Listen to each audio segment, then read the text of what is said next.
समाजाला तिने दिली ज्ञानाची सावली, धन्य ती क्रांती ज्योती सावित्री माऊली, धन्य ती क्रांती ज्योती सावित्री माऊली.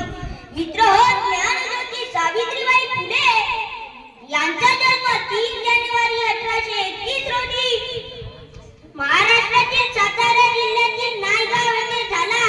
त्यांच्या आईचे नाव लक्ष्मीबाई व त्यांच्या वडिलांचे नाव खंडोजी नेमसे पाटील असे होते. वयाच्या 9व्या वर्षी त्यांचा विवाह थोर समाज सुधारक ज्योतिबा फुले यांच्याशी झाला. त्या काळी स्त्रियांना शिक्षण घेणे महापाप मानले जाई. अशा परिस्थितीतही